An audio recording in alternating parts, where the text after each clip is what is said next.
হুমায়ূন আহমেদের সঙ্গে আপনার দেখাটা কিভাবে হলো? আমি তো আইপিজিএমআর থেকে তখন নিউক্লিয়ার মেডিসিনে পোস্ট গ্রাজুয়েশন শেষ করেছি।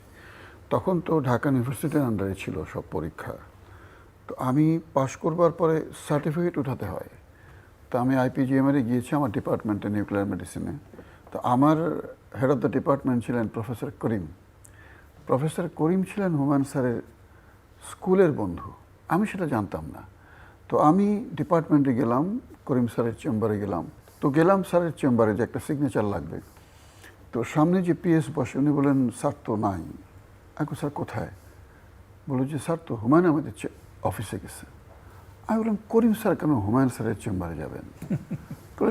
আমার তো তখন মিল ছিল না যে উনি তো তখন পিএস বললেন যে আপনি জানেন না, আরে আমাদের করিম স্যার তো হুমায়ূন আহমেদ স্যারের বন্ধু, ওনারা স্কুলে একসঙ্গে লেখাপড়া করেছেন। তখন আমার মাথায় চলে আসলো স্যারের সঙ্গে দেখা করাটা তো স্বপ্ন। তো এটা আল্লাহরই রহমত।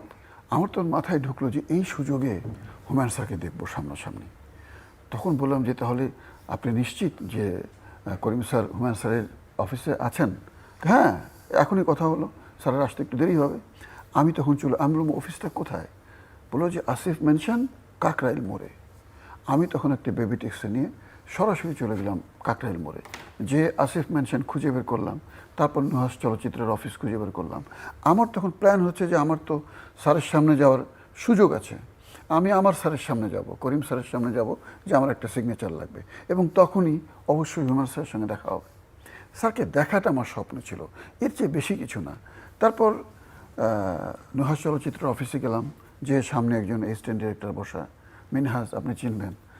তারপরে আমি ওনাকে বললাম যে আমি করিম স্যারের কাছে আসছি, আমার একটা সিগনেচার লাগবে, আমি ওনার ছাত্র, সিগনেচার নেব সার্টিফিকেট উঠানোর জন্য। তো আমার কথা শুনে মিনহাজ ভাই ভিতরে চলে গেলেন। আমি ভাবলাম যে যদি আমার কাগজটা নিয়ে স্যার সিগনেচার করে দেন, ভেতরে না ডাকেন, তাহলে তো আমার হুমায়ূন স্যারকে দেখা হলো না। তো আমার ভাগ্য ছিল সুপ্রসন্ন, উনি দরজাটা খুলেই বলেন আসেন।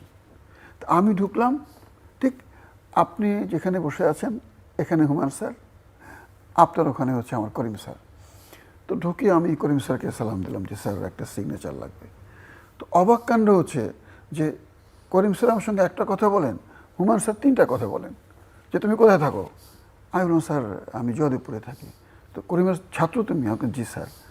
তো শোনো, আমি জয়দেবপুরে শুটিং করতে চাই, তো নানান সমস্যা হয়, তুমি যেহেতু ডাক্তার জয়দেবপুরে থাকো, আমি শুটিং করতে গেলে একটু আসবে, তো আমাকে একটু হেল্প করবে। আমি তো মানে সেটাই চাচ্ছিলাম যে কি করে স্যারের কাছে যাওয়া যায়। আমি বললাম স্যার কোনো সমস্যা নেই, আপনি আমাকে যেভাবে সহযোগিতা করতে বলেন অবশ্যই করব। এই কথা তখন আমার মানে আনন্দের সীমা নাই। আমি চলে আসলাম বাসায়।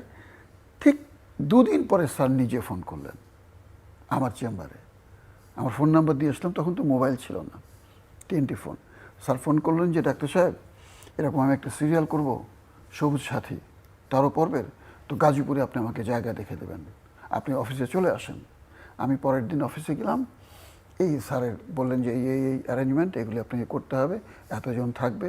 আমি চলে আসলাম। তখন গাজীপুরে কিন্তু এরকম কোনো স্পট নেই, রিসোর্ট নেই, কিছুই নেই।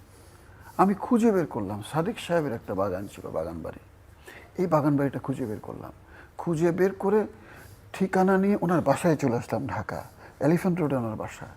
ওনার বাসায় যেয়ে আমি বললাম যে এরকম হুমায়ূন স্যার একটা নাটক করবেন, এলিফ্যান্ট পার্ক। হ্যাঁ, তো একটা জায়গা দরকার, তো আপনার বাগান বাড়িটা আমার পছন্দ হয়েছে, এটা তো আপনাকে দিতে হবে।